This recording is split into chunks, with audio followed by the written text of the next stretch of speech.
guys, it is Pig here from Team Exile 5 and we are at DreamHack Stockholm. It is coming towards the close of the first evening here. It's getting quite late. We're a little bit tired, a little bit chirpy, a little bit excited because we're at an awesome event. And joining me right now is Mr. Pengwin. Hello. How are you going, Mr. Pengwin? I'm doing pretty good. I'm pretty tired, as you mentioned. Otherwise, I'm just doing pretty well. I've always loved DreamHack Stockholm. Second time here. It's always fun. It's actually my first time, but it is pretty cool, especially when we're actually staying in the same house, the mYi guys, a couple of the French guys, and there's a jacuzzi. So how was the sausage fest in the jacuzzi last night? Well, we missed you. You just kind of sat on the edge and watched videos of hobos beating each other to death. That was actually a cover because I was filming you guys while you were in there in your tidy whities. Oh, which website is it going to be on? YouPorn or RedTube or Pornhub? I'm kind of just basically putting it up for competition, so whoever is the highest bidder, and that way we'll have basically the most horrifying video of a bunch of pro gamers sitting in a hot tub. But anyway, we do have a jacuzzi and whatnot. It's been pretty cool. Speaking of which, rather than talking about the actual event, I'd rather just ask you random questions because we've been living together for quite a while over the last few months in the mYi house. It's been pretty cool over there. Yeah, unfortunately, because there's no privacy. We'd like to live alone and get some weird shit going on. Honestly, though, serious question about the house. Where do you lay your penguin eggs? Have you actually seen the cellar? I haven't been in there, but I heard they wanted to build a studio, but then like the landlord wanted to build some dungeon or something. Yeah, basically it went through kind of three stages. First, we wanted it wasn't really so much a studio. Like the management wanted to build it into like a management office place. And then the owners wanted to change it into like a BDSM dungeon. And then I bought the rights, and that's basically where I lay my penguin eggs. Awesome. Uh-huh. So moving on, Passion Stone. You've been playing a lot of this game, a lot of Football Manager, not so much StarCraft. You're still practicing a bit of StarCraft. Football Manager lately. Actually, you haven't been. You've been, you traded off. And then you were actually going to the Swiss, I believe, finals of Passion Stone for ESF. How did that go? And how legit is the competition in Hearthstone? RNG. It went bad. The guy played like trash and won because he played Warrior and he drew literally the best Warrior starting hand 5 games in a row. Which was not fun because I drew only 3, 4, and 5 drops every single starting hand, which basically means I can't do anything for the first 2 turns. So I lost, and he was terrible. I understood about 20% of what you just said, but that 20% was StarCraft is better than Hearthstone. Yes. You may have noticed I haven't actually been playing any Hearthstone since the finals. I literally only did it because I used to play kind of a little bit when it came out, and then ISF came up, and I was like, oh, look, this prize money. I guess I'll just kind of try to win this. And then I went to Zurich and was like, oh, that was fucking easy. Now I have 150 francs. Oh, ISF Finals. Cool. I guess I'll practice for this. Oh, okay, that's done. Let's play StarCraft. That's the way to go, man. Yeah. StarCraft for the win. So, you've been practicing StarCraft. You've been the captain for mYi for a long time. And I think I personally, after living in the house, getting to know you, I attribute a lot of mYi's pickups of amazing talent to you. I think it's really cool to see, you've also...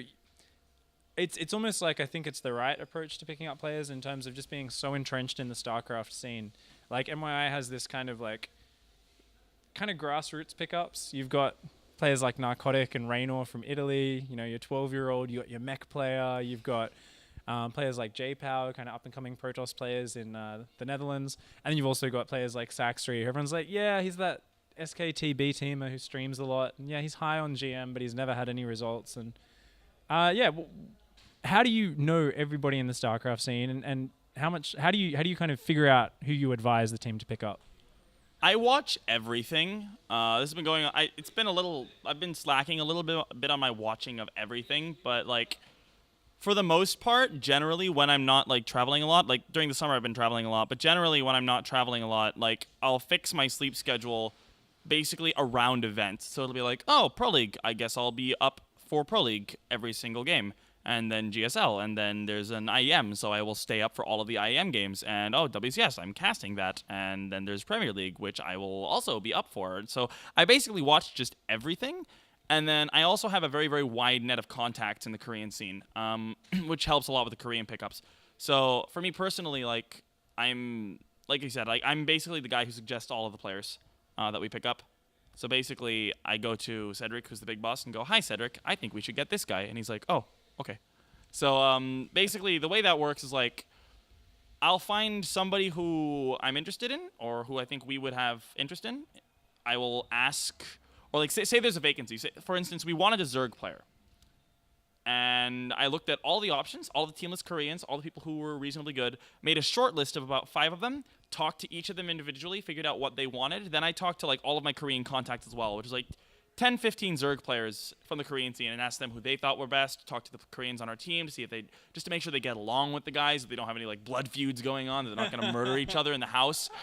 And yeah, so it's a relatively short process actually, but it's like a multi-stage process that can be done in about a day and a half. And then obviously we like to go for the sort of unknown players as well, because like it's just kind of what we do, and they're kind of cheaper. And well, it makes sense in both. It shows that you guys have this ability to pick players up and move them to the next stage, which I think if we think back, I guess it was always something where like the original 2 big teams were Team Liquid and EG in the early days of StarCraft, and Team Liquid always tried to be like, we stick with our players, we try to raise them up and make them, help them get better. And EG always had the reputation of, we buy the best players off the other teams and, let them do their own thing. I think mYi has definitely got a pretty cool image it's building up in terms of that. So you guys have got a pretty full roster at the moment. You've got this kind of StarCraft empire going on. How do you feel about mYi kind of going into other games? Because if you look at all the other big teams, Team Liquid was, obviously built off StarCraft, but then they have expanded heavily into Dota 2 and also Hearthstone and fighting games now. Personally, there's a bit of a split down the middle. First of all, we do have a Dota team. We've got a Dota team that's not like super top tier Europe, but they're very respectable, and they play in all of the very highest leagues. They play in like the Joint Dota League, like whatever the highest division there is, and they play in all these top divisions. Like they're not really like super high finishers, but they're always around mid-table in those very, very high up leagues. So the Dota team is the other one that really kind of has focus. We had a league team for a while, but we dropped them. Not really too interested in League of Legends. And things like we've been on and off about wanting a Smash player or two, but there's not as many really good Smash players in Europe, and also a lot of the events are in America, so it's always a bit of a like trying to decide whether or not that's a worthwhile investment, because we're not sure if we want to like because we want a European player because we're European, but we also don't necessarily want to fly them over to America like every week, Yeah. So we want to expand into other games. We also have apparently the best Heroes of the Storm team in the world, but that's in like pre-alpha, so I'm not entirely sure how much that means. So that's the equivalent of I don't want to be too BM, but I don't know, like Strife Crow or someone in StarCraft 2. And like, I don't know, there's like so many players here. Like if you think about it, it's like early EG roster. Yeah, anyone who was cast on Husky in the first months of the beta, a few of them obviously got really big, like White Rar and TLO and Idra, but there's a lot of other names where it's like, this guy is so good. But it's always a little bit hard to gauge how long they'll stay at the top. But it's pretty promising to have a top of Heroes of the Storm team. Is that going to be an esport? Like, supported by Blizzard, do you think? I have not played a single game of Heroes of the Storm, and I really don't care too much for anything outside StarCraft. Like, StarCraft's my main focus. I'm kind of interested in Smash, and I'm not actually interested in Hearthstone at all, to be honest. I just kind of wanted to play for ESF. But you just wanted nerd bragging points. No, I just wanted money.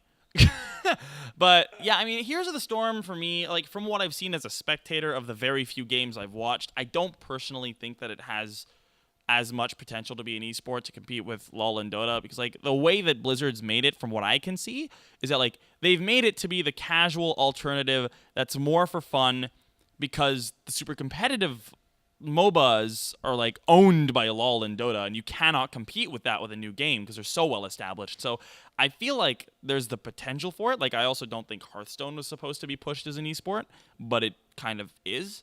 So I'm not entirely sure what's going to happen with that. I guess we'll have to wait and see. It could go either way. I honestly know like absolutely zero about Here's the Storm, so I can't really make a too educated guess assumption thing.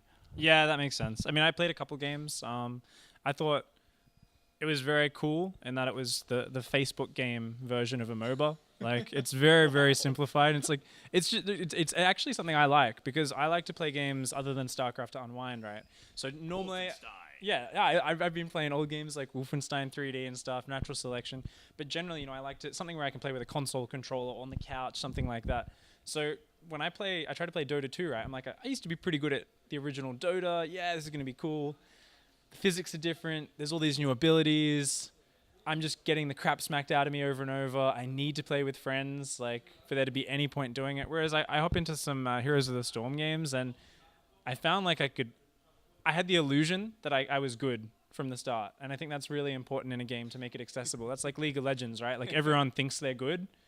They're like, oh, I'm so good at this game. Yeah, like, I've totally mastered it in 20 seconds. Like, you want it to appear like you're doing everything right and stuff. So, yeah. Anyway, we're going on about this topic far too much. Sure. Back into some more lighthearted, interesting things to do with the mYi House dynamic, because I do think it's quite funny in there. So is it just an mYi House thing, or is it a general Swiss German thing where people communicate by yelling at each other loudly and sounding kind of Hitlerish? That's not even an mYi House thing. That's just a Cedric and Dummy thing. And more so a Cedric thing. Cedric is our CEO. And Dummy is our team supervisor guy, /IT guy, / about a billion other things. And basically, Cedric likes to yell a lot. And Dummy likes to be very, very stubborn. And I like to not ever be wrong. So if you put the three of us in a room, we've gone, like, this literally happened where we over dinner and then, like, the next hour afterwards, we had a 2-hour discussion, like, yelling match where, like, Cedric and Dummy and I were arguing about whether or not, like, it would be, like, something, it was about a year ago, but it's, like, something to do with, like, if you had, like, an invisible camera behind you that, like, could prevent you from, like, committing crimes or whatever, would that be, or, like, would, like, immediately arrest you if you commit, like, murder or something, would that be a good idea? And, like, Cedric was, like, going off about, like, no, it's part of a human right to have the chance to escape and, like, shit. So, like, we went on, like, a 2-hour yelling match about this shit. So I think it's mostly just the three of us, and then, like, you throw Tim in there and you get a bit more yelling. So maybe it's an mYi House thing. I don't know. It's been a lot of fun, especially since Kane has come to the house, and every time it kind of starts up, me and Kane just kind of look at each other, or if Dot's in the room, her as well, and we're all kind of just like, we just start cackling and then, like, trying to imitate what you guys sound like. Well, not you as much, but especially Cedric. And, we're just we don't know any German, so we're just yelling out, like, really stereotypical German sounds and, like, just screaming them in the background. And it's funny because often the argument doesn't even get interrupted at all. They're just like, yeah, there's more people yelling. They're not even human words. We're just going to continue. Like, it's hilarious. But honestly, it is a lot of fun in the mYi House. I think it's really cool what everyone's doing there. So you guys are kind of moving forward, growing, getting some new sponsors and stuff. Where do you see mYi in a year? Do you think it's pretty much the same sort of thing? How is WCS going to affect you guys? Well, that really depends on how many tournaments there are next year. Let's say hypothetically there's 37 tournaments, then we'll have 37 more trophies. Oh, fighting words. Those are fighting words. Now, honestly, we're not really looking to change too much about, like, we're not looking to, like, sign 8 Koreans and win Pro League. Like, it would be cool, but we also don't want, like, we don't want to be one of those teams that, like, turns into, like, hi, we are a foreign team. Look at our all-foreigner obsolete academy and our 19 Koreans in the main team kind of thing. Like, we don't want to be that sort of thing. So we're really just going to, like, continue to work on, like, just going the same way we are right now, improving the same kind of players we have right now. I'm really, really happy personally with the way we are right now. Like, the academy especially has undergone a lot of changes over the past few months. And I'm really happy with where we are now. We've got 6 really dedicated, solid players, 2 of each race. And, like, that's really cool. They're all playing really, really, really, really well. Like, they're all actually really good players in their own rights. And they're all really improving a lot. And then we have our 3 Korean superstars, like, one of each race, one of each of the 4 races if you include Balloon, even though he hasn't really been able to be playing all that much recently. And then we have, like, we've got some really good up-and-comers from the foreign scene. We've got Cyril, we've got Kane, we've got Ariam now. And such a good talent spread in terms of geographically as well as skill-wise. Geographically. She sells seashells by the seashore. She sells seashells by the seashore. How much wood could woodchuck chuck if woodchuck could chuck wood? 12. Okay, great. About the WCS though, WCS for us is not it's a little annoying that, like, they're setting in, like, more. Like, the thing that's most annoying is just the reset, because our guys are going to have to requalify. But as it stands right now, Sox Series Visa still runs for quite a long time. I think Jock G's is running out, but we shouldn't have too much of a problem renewing his 1-year visa. I think started in October, so we should have not too much trouble renewing his. And and also, I mean, it should there should be so many spots open that I think, like, even obviously it is a disadvantage if you're already in Premier, but there's going to be so many spots in the first season that it's like going to be hard to not qualify to Premier if you're of a Premier League, caliber. There's going to be a lot of qualifiers to get into Challenger. I kind of hope the Challenger system changes because otherwise first season is going to be brutal. Because if you get knocked out of Premier and then you get just thrown in, like, what if you run into Saxbury one season and then you run into, someone else who run into someone else really good the next season? It could take you a year to get back in the system. So I hope Blizzard really think that one through. But anyway, let's wind up. We've been talking for ages. I try to keep these short and sweet.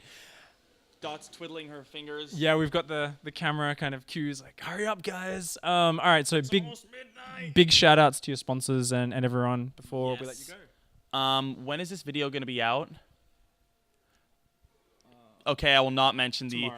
I won't mention the upcoming sponsor announcement. For now, big shout outs to Bison, Logitech, and Esport Clothing. Bison. These fuckers don't know how to say bison. Thanks for watching, guys. Don't forget to like and subscribe the channel for more StarCraft random videos like this one. Have a good night, guys. We'll see you all later. Cool. Dinosaurs are fucking cool. Have you seen Barney? I haven't seen Barney in years, but he was a creepy mofo. He was a creepy mofo. He's fucking purple, dude. I'm purple dinosaur. Hey, dance with me, kids. Like, clearing up the set afterwards, like, we only have 3 kids. Where's the 4th one? And there's like, there's this bulge in his suit, and he's like, he went home early. His Uncle Gary picked him up. Oh, God.